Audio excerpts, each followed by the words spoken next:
नमस्कार दोस्तों, स्वागत है आपका गामा डिफेंस में, जहां हम आपको देते हैं रक्षा जगत की सबसे ताज़ा और विश्लेषणात्मक खबरें। मैं हूं विशाल कुमार और आज हम बात करने जा रहे हैं एक ऐसे मुद्दे पर जो भारत की सैन्य ताकत और सुरक्षा रणनीति से जुड़ा हुआ है।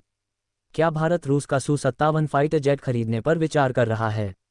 क्या ये सौदा भारत के लिए फ़ायदेमंद साबित होगा या हमें अपने स्वदेशी लड़ाकू विमान प्रोजेक्ट्स पर ध्यान देना चाहिए? क्या Su-57 की तकनीक भारत के लिए क्रांतिकारी होगी या फिर यह सिर्फ एक महंगा सौदा साबित होगा? इन सभी सवालों के जवाब हम इस वीडियो में विस्तार से जानेंगे, इसलिए इसे अंत तक जरूर देखें और अपनी राय नीचे कमेंट में साझा करें। दोस्तों, जब भी भारत की रक्षा क्षमताओं को बढ़ाने की बात आती है तो सबसे पहले ये देखा जाता है कि हमारा दुश्मन कौन है और हम उसके मुकाबले कितने तैयार हैं। चीन ने अपने जे-20 स्टेल्थ फाइटर जेट को ऑपरेशनल कर दिया है और पाकिस्तान भी टर्की और चीन से मिलकर अपने लड़ाकू विमान बेड़े को मजबूत करने की कोशिश कर रहा है। ऐसे में भारत के लिए यह बेहद जरूरी हो जाता है कि वह एक ऐसा फाइटर जेट अपने बेड़े में शामिल करे जो सिर्फ एक शक्ति प्रदर्शन का माध्यम न हो बल्कि युद्ध में निर्णायक भूमिका निभा सके।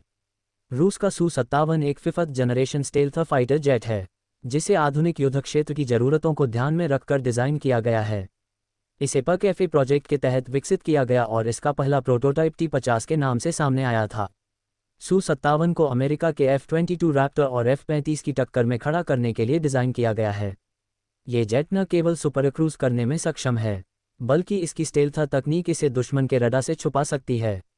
इसकी अधिकतम गति मच 2 से अधिक है और यह उन्नत एवियोनिक्स और वेपनरी से लैस है जो इसे मल्टीरोल ऑपरेशन के लिए आदर्श बनाती है। Su-57 की सबसे बड़ी खासियतों में से एक इसका नया सैटर्न SW-30 इंजन है जो इसे बेहतरीन थ्रस्ट और फ्यूल एफिशिएंसी देता है। इसकी एयरफ्रेम डिज़ाइन स्टेल्थ को प्राथमिकता देती है जिससे ये दुश्मन के रडार को चकमा दे सकता है। ये हाइपरसोनिक मिसाइलें एयर टू एयर और एयर टू ग्राउंड हथियार ले जाने में सक्षम है जिससे यह एक घातक हथियार बन जाता है। इसका ऐसा एक्टिव इलेक्ट्रॉनिकली स्कैन्ड अरे रडार सिस्टम इसे दुश्मन के विमानों और मिसाइलों को जल्दी पहचानने और जवाबी हमला करने की क्षमता देता है। लेकिन सवाल यह है कि क्या भारत को इसे खरीदना चाहिए? आइए इसके फ़ायदे और नुकसान पर एक नज़र डालते हैं। अगर हम फ़ायदे की बात करें तो सबसे पहला और बड़ा फ़ायदा ये होगा कि भारत को जल्द ही एक 5th जनरेशन फाइटर जेट मिल जाएगा। अभी तक भारत के पास कोई भी पूरी तरह से ऑपरेशनल स्टेल्थ फाइटर जेट नहीं है और Su-57 ये कमी पूरी कर सकता है। रूस के साथ भारत की सैन्य साझेदारी पहले से ही काफ़ी मजबूत है। S-400 missile system Su-30 MKI जैसे कई रक्षा सौदों ने ये साबित किया है कि भारत और रूस रक्षा क्षेत्र में अच्छे सहयोगी रहे हैं। इस सौदे से हमें स्टेल्थ टेक्नोलॉजी का एक्सेस भी मिल सकता है जिससे हमारी वायुसेना और मजबूत होगी। एक और बड़ा फ़ायदा ये होगा कि Su-57 की कीमत अमेरिका के F-35 की तुलना में काफ़ी कम होगी जिससे भारत को ये सौदा अधिक फ़ायदेमंद लग सकता है। साथ ही चीन और पाकिस्तान के बढ़ते खतरे के मद्देनज़र Su-57 भारत को एक रणनीतिक बढ़त दिला सकता है, खासकर अगर चीन अपने जे-20 फाइटर जेट को तेज़ी से तैनात करता है। अब अगर नुकसान की बात करें तो सबसे पहला मुद्दा यह है कि Su-57 अभी पूरी तरह से ऑपरेशनल नहीं हुआ है। इसकी टेस्टिंग और प्रोडक्शन धीमी गति से चल रहा है और रूस यूक्रेन युद्ध के कारण रूस की सप्लाई चेन पर असर पड़ा है।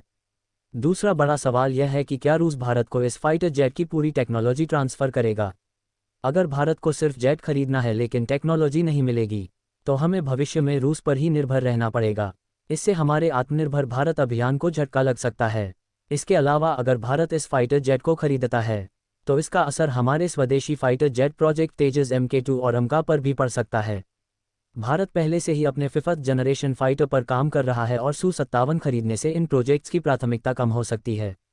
अब सवाल ये भी उठता है कि अगर भारत Su-57 नहीं खरीदता तो उसके पास और कौन कौन से ऑप्शन हैं? अमेरिका का F-35 एक ऑप्शन हो सकता है, लेकिन अमेरिका फ़िलहाल भारत को F-35 देने के लिए तैयार नहीं है और इसकी कीमत भी Su-57 से कई गुना अधिक है। भारत का अपना 5th जनरेशन प्रोजेक्ट अमका एडवांस मीडियम कॉम्बैट एयरक्राफ्ट भी तेज़ी से विकसित किया जा रहा है। अमका का पहला वेरिएंट 2035 तक तैयार हो सकता है, लेकिन Su-57 इससे पहले उपलब्ध होगा। ऐसे में भारत को तय करना होगा कि वह जल्दबाजी में एक फाइटर जेट खरीदे या अपनी खुद की तकनीक पर ध्यान केंद्रित करे।